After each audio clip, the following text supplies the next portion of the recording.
My name's Patricia O'Neill. Retired after many years working on a voluntary basis and full-time basis in community relations.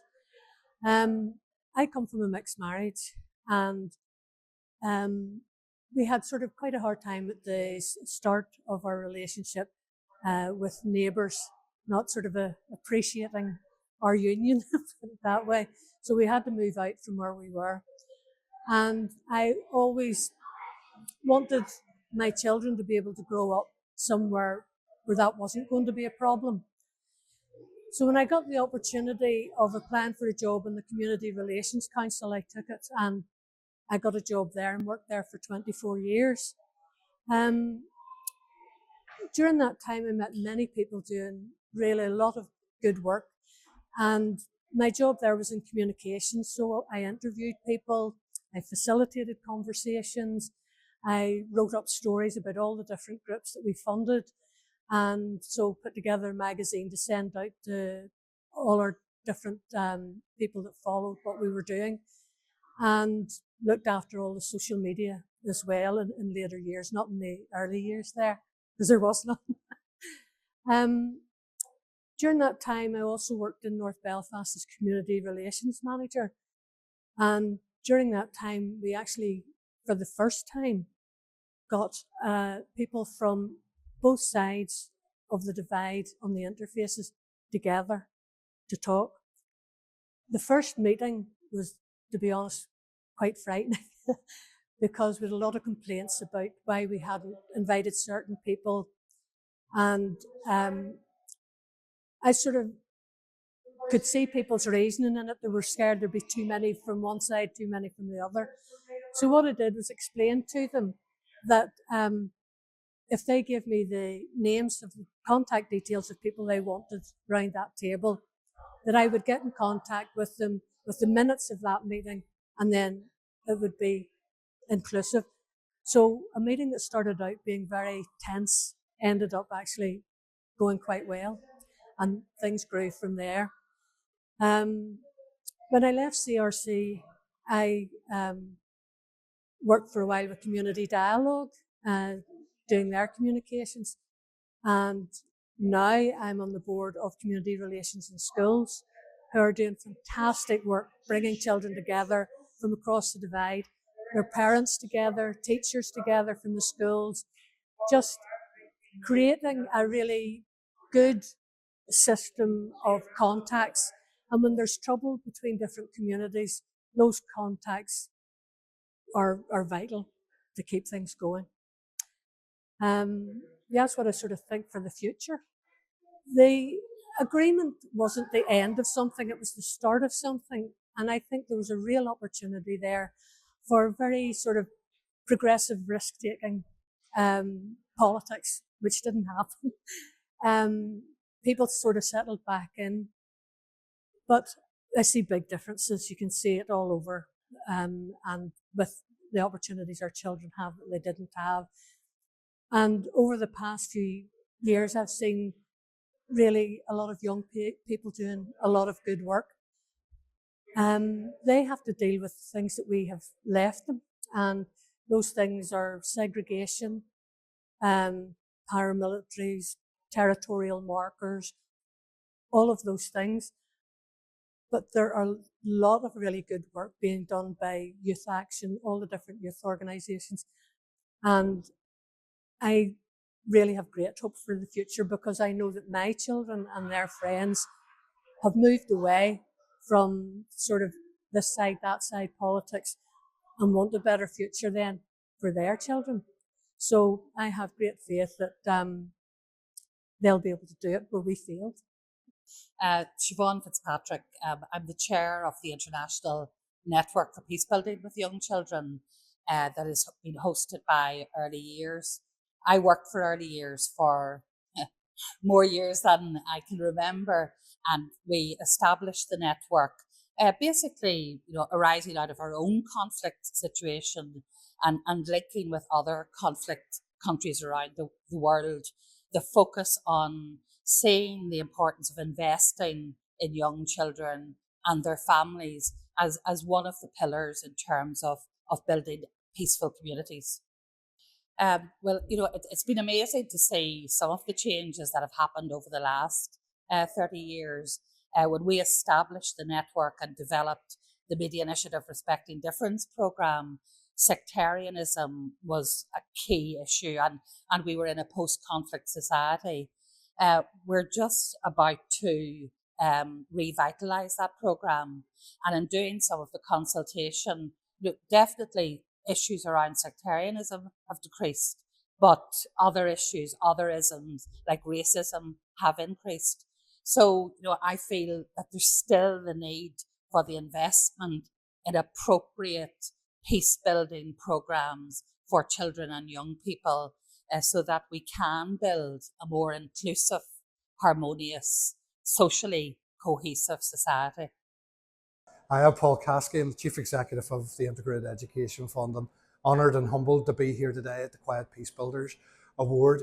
My organisation works to support parents and young people who want access to integrated education in Northern Ireland. Hopefully we can do that by the expansion of the number of schools who want to educate their children together, regardless of their religion, identity, cultural background, socioeconomic background and ability. So it's really about realising their aspirations in the years to come. Hopefully one day our children can learn from and with and about each other in classrooms where it's safe, and encourage those to have those conversations around our identity and our future and our peace process. I'm very proud that integrated education was part of the Good Friday Agreement, and we need to fulfil the wishes of the people who voted for the Good Friday Agreement. We are very much a grassroots community and school-led movement, but we hope that the aspirations of the people, the overwhelming majority of the people in Northern Ireland who want to see our children go to school together, will be realised in the years to come. My name is Denise Hughes and I'm the manager of South Belfast Alternatives. It's a restorative justice project based in the Donegal Pass area of South Belfast. And we work with people, with communities, with individuals, with young people around addressing the harm caused by low-level crime, antisocial behaviour, and I suppose just helping people to put their lives back together, whether they've been a victim of crime or whether they've been involved in committing and perpetrating crime.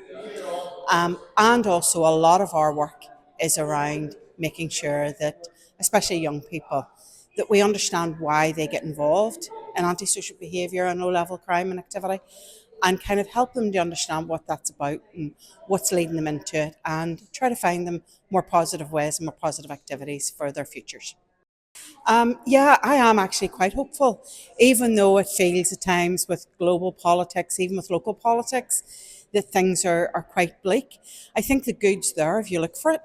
I think recently I have been really heartened by the amount of good people doing really, really, really good work. I've seen so much collaboration. I've seen groups coming together, wanting to make a difference, wanting things to be different.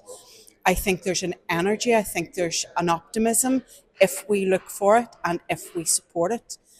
As I say, I've seen really good work, optimism if you look for it. And I think I've recently been engaged with some young people from Sandy Road, Donegal Pass in the Greater South Belfast area who have been looking at the contribution that they make. And some of them want to go on to do this type of work. And it's going to be my privilege to start them in that process. And look, so I'm seeing the next generation, we're seeing the next cohort of us coming through, wanting to make a difference in their communities. And I think that's uplifting. Jim O'Neill, Dialogue Practitioners Co-op, formerly Community Dialogue. I've been involved in peace building for about 40 years or so. Been involved in a whole range of different organisations over the last number of years, including the Junction in Derry, including Towards Understanding and Healing, and also St Colum's Park House, which I was chairperson of for a number of years. So I've been involved in quite a lot of organisations. Been involved in peace building at a local level. Started out through athletics, helped set up an athletics club, which became cross-community, and after that I've just been involved in various projects. Peace building means coming together, having dialogue, being able to understand each other and appreciate each other and actively work together to make this society a better place to live in.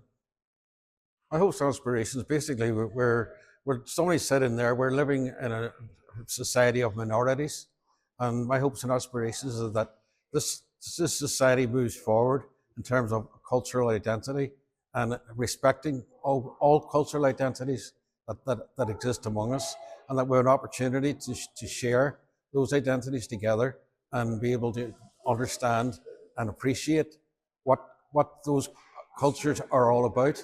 Also, just in terms of young people, I want young people to have more of a voice than they've had to date, because sometimes people don't take them seriously, and they have something to say, and a lot to say, in fact. But not just young people, but all society in general. People have to have a voice. Peace building to me is bridge building. I grew up crossing a bridge between Donegal and Tyrone, so there was never a border in that sense in my head.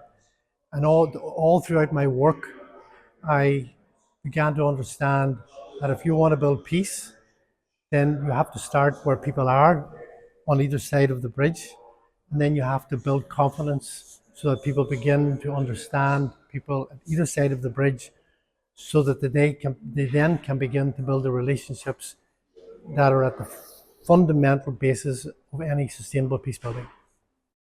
Okay, my name is Paddy Harte. I've been involved in this space since early teens. My father was very actively involved in peace building, so we had very deep experience of what it was like to live on the border and both sides of the border all through the Troubles. I subsequently became involved in the International Fund for Ireland as a development consultant, as a field worker for 20 plus years. I then was appointed to the board of the International Fund, and I served on the board for 7 years. And I most recently was chairman of the International Fund for Ireland and retired relatively recently. So I'm in the peace building world, both personally and professionally, for quite a long time. Well, firstly, for me, the peace process started in the summer of 1971 when Quiet Peacemakers saw what was happening through violent conflict, and they've been working through a peace process of which the Good Friday Agreement is a very significant milestone, but it is not the beginning or end of peace building. So what my aspirations are the same as they have always been, that quiet peacemakers in communities, and very often women and often mothers, will continue to make sure that their children are on the right course and do not choose violence as a way of resolving conflict. I'm Colin Flinn. I live in Belfast, but was from originally, and it's very important, from Downpatrick. Practiced as a solicitor in Downpatrick. There's a lot of Downpatrick still in me, even though for the last 24 years or so I've lived in Belfast. And I bring that rural sort of personality with me, where people talk to each other, where they shared with each other, where they went to each other's events, where there were committees, local committees, very often of a heritage nature in the town. And outside of that, we went to each other's houses. Now that was something which was missing very often in larger places. But Lecale was famous for it. Community relations had been excellent between all the churches, for instance. The community relations was excellent. My parents were very much involved in that. And when the Troubles started, before the Troubles started, they had joined the Alliance Party. And my mother was a fervent campaigner and quite noisy at times. My father was quieter, and he was still working sort of in the health services, so he felt he couldn't shout. But then he became a councillor and all of that. Now, my view these days is that we are moving on from the business of community relations to community empowerment, community. We're looking further abroad because the other work I do is with refugees and asylum seekers.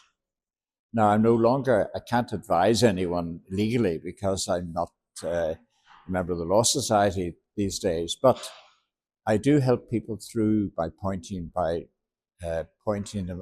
out to them where they should go, signposting, all of that sort of thing.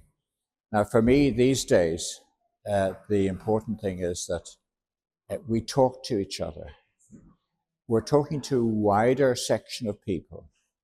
If I go on a bus or public transport, which I adore, I generally seek out somebody I don't know to sit down beside them and talk. The conversation flows. As unfortunately, they have to get off, or I have to get off. But I would love the conversation to continue very often. Well, I have political hopes that we would all be together in Ireland. Those are my political hopes. But to get there, I think that is quite problematic. There would be big barriers. I'm not going to go into the politics of it all, but I think we need just to listen to each other, to find means whereby we can do this in some of the areas where there isn't great exposure to difference. And then I'm thinking, because I've done so much work with refugees and asylum seekers, I'm thinking of our new Irish, I'm just going to call them new Irish, our new Irish coming in, settling down, and their children going to schools. I see the children on the buses and the public transport, and children are so much easier very often. They don't have these burdens of the past which their parents carry and these prejudices. I would like to see older people. Now, I'm approaching 80 now, I'll be 80 at the end of this month. So I would like to see older people re-educating themselves in relation to the world we're living in now. A very difficult world, very challenging world, but we can only do what we can within our own patch. But it's making sure our own patch is well tended, well nourished, and with people helping each other out, being neighbours, being good neighbours, and all of that. There are so many people so many organisations, which principally the churches could do a lot more than they're doing. We have also with Belfast City of Sanctuary, which I set up with a refugee some years ago, or helped to set up. I was the coordinator and then first chair. Our passion is to involve everybody within the communities, north, south, and east Belfast. Refugee Week's coming up, so we will be doing that work. But this was about inclusion. It's about human rights. It's about Article 1 of the Universal Declaration of Human Rights, which is about maintaining the dignity of each person. So that's basically what it is and what drives me these days. So I'm McAreavey. I'm our youth work manager at the Northern Ireland Youth Forum, and I'm here today because I was nominated. And I'm really excited about it. And I think it's really important that we're recognising those who maybe go under the radar and who are doing so much good work on the ground.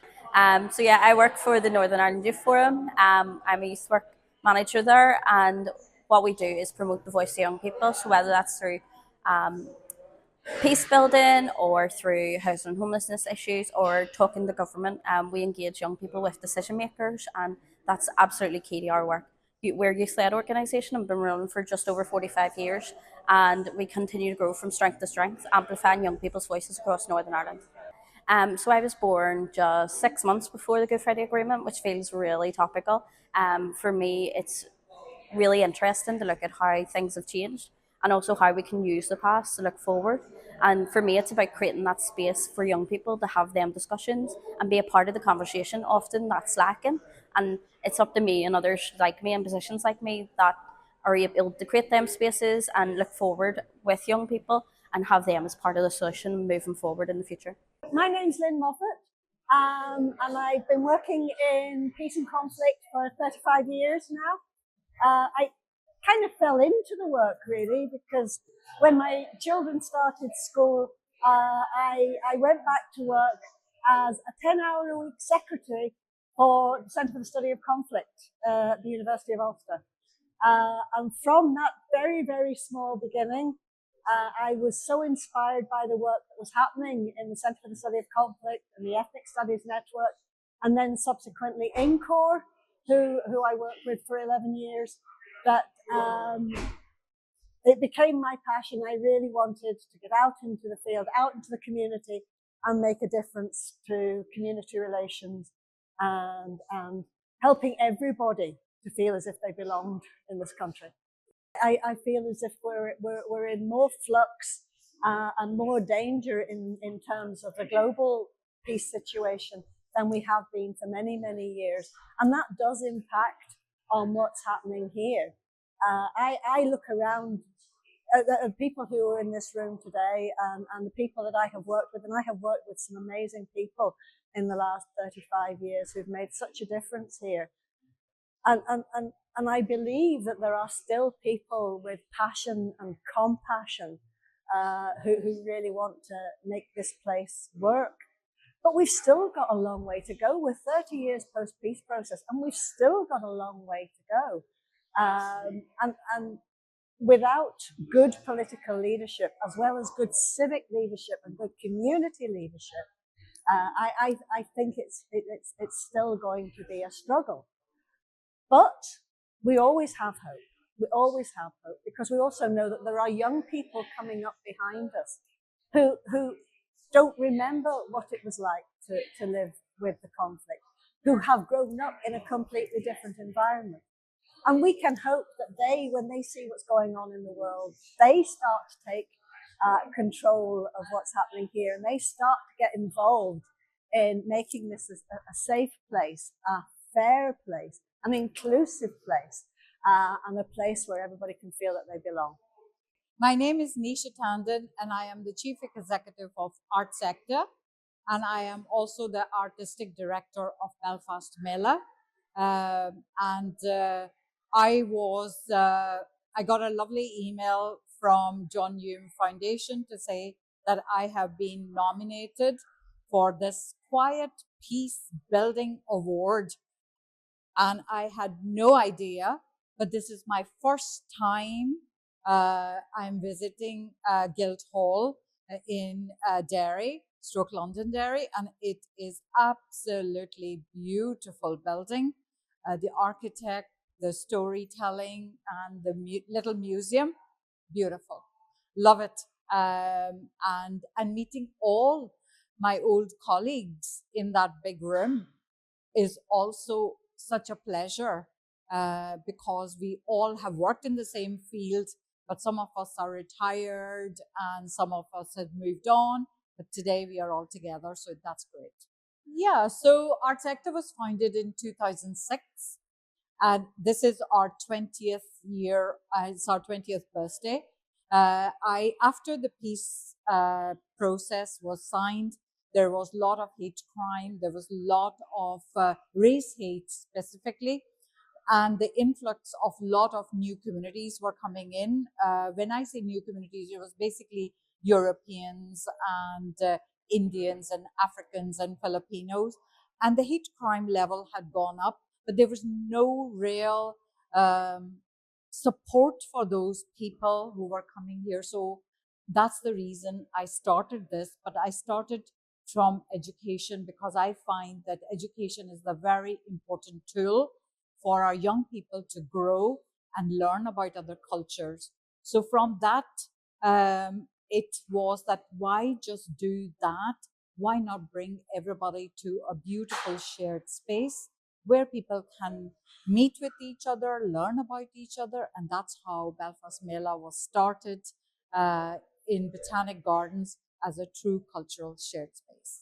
I have been a citizen of this country for 50 years now, and I thought that with the peace process signed and 30 years on, there will be better strategies, there will be better policies, there will be better everything for race hate and race relations.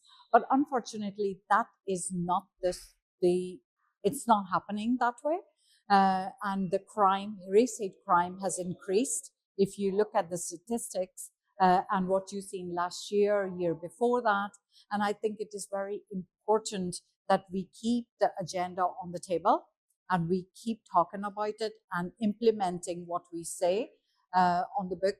My one hope will be that before I retire, before I go, I would like to see the legacy which my organization will be leaving for peace building and creating more true shared space and giving equality to everybody, no matter who you are, which color, caste and creed, and especially our young people need a lot of inspirations and a lot of good examples, leaders who they can follow.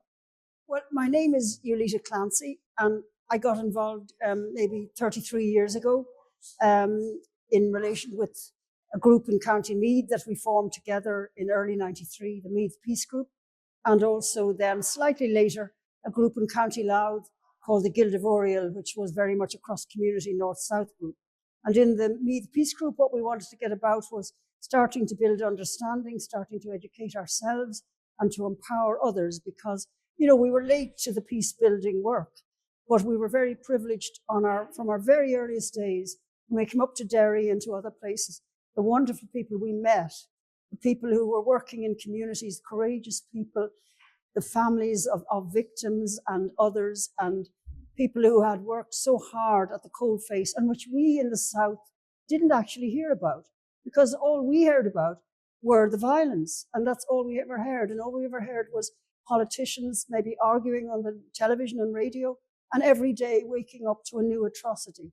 From my earliest days in college right up, we lived with that, we cared about it, but we really felt so helpless as Southerners as to what we could do, because we discovered that so many of us were not traveling north of the border anymore.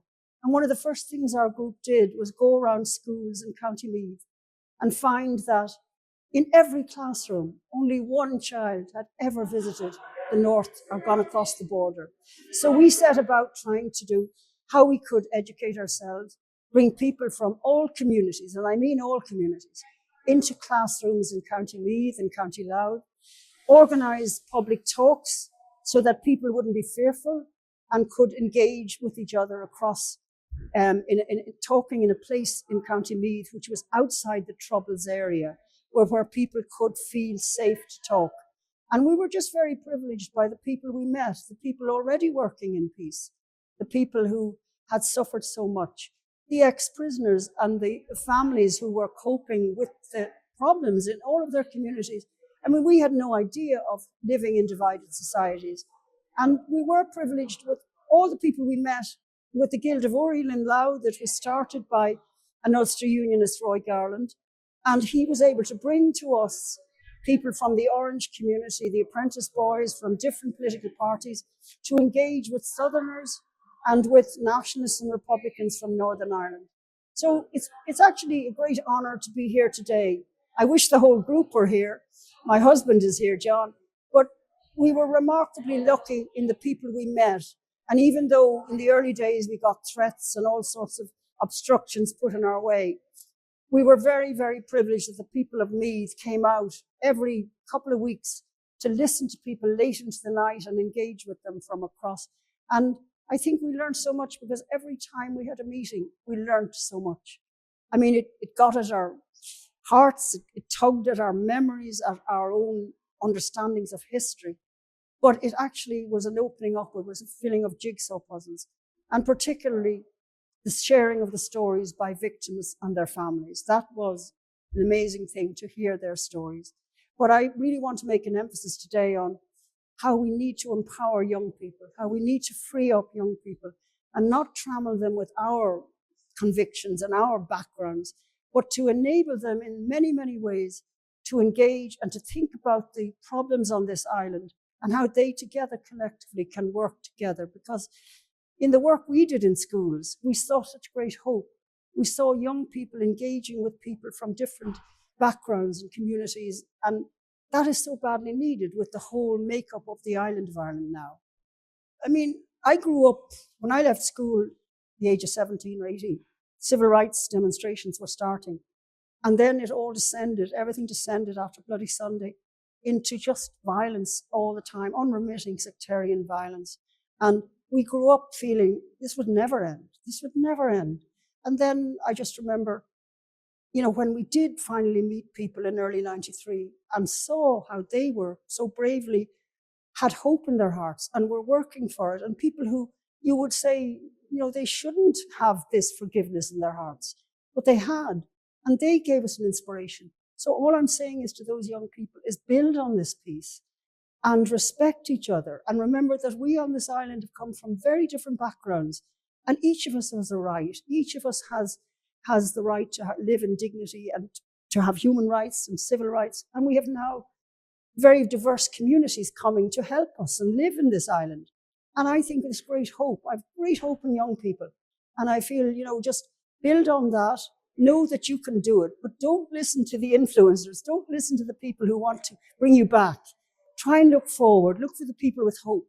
And in this day of nowadays, it looks so depressing now on the world stage.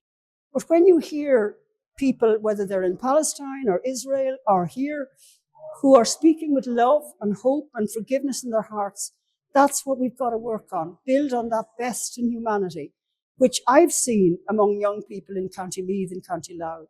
I've seen them engage, first of all, argue.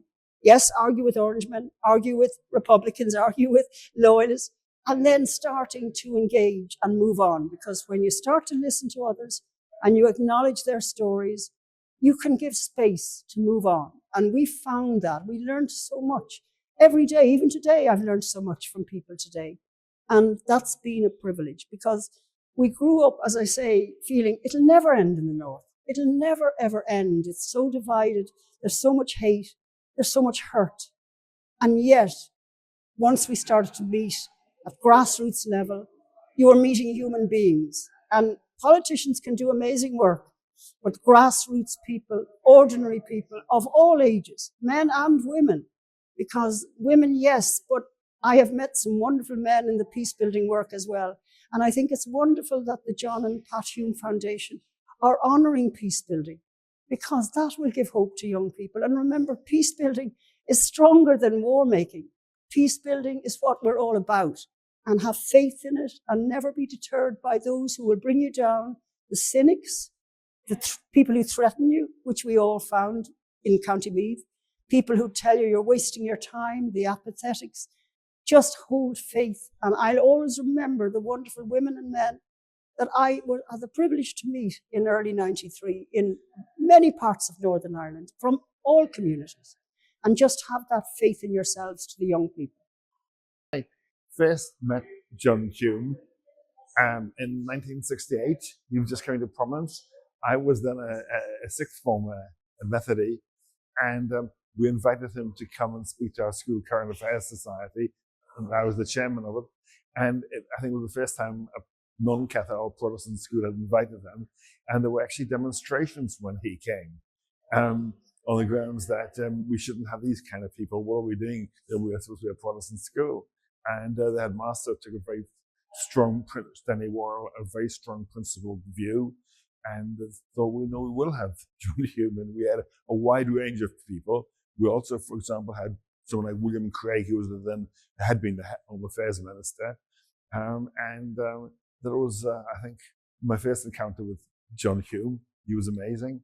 And I ran into him a number of times subsequently. And when I worked at the BBC and at Granada, we worked together on a number of forums, and he was always very supportive.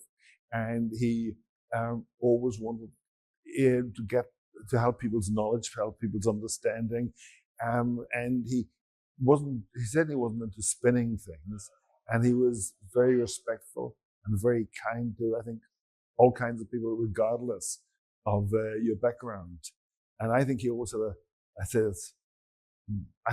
kind of soft spot for an eccentric or maverick. And that's why he and I got on so well. He wasn't eccentric or maverick, I was. I hope in 30 years, we will have more of a sense of community, that yes, there's room for different people, different backgrounds, but I hope that we will be pulling together as one society. And one of the things I would say about politics and action, which is the reason why I was invited here, nominated, is because politics in action really is about bringing people together. And what we had, politics suddenly was on the school curriculum as shared education, and all our classes had a mixture of people from different backgrounds, and that was unique.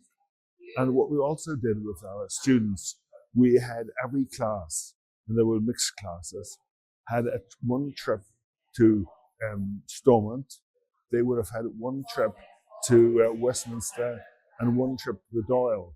And I expected them all to take all three trips and understand again what people's roots, why people were thinking and believing the things they did, and basically trying to understand one another. I hope we'll see that. I think there are some very hopeful signs that when on politics in action, we've worked with some amazingly bright, articulate young people who are absolutely outstanding and put an old coach like me to shame. And I think there's a lot of hope if you look at the talent that there is. There's a lot of hope for our future. And your name is? Sorry? What's your name? My name is Peter Weil.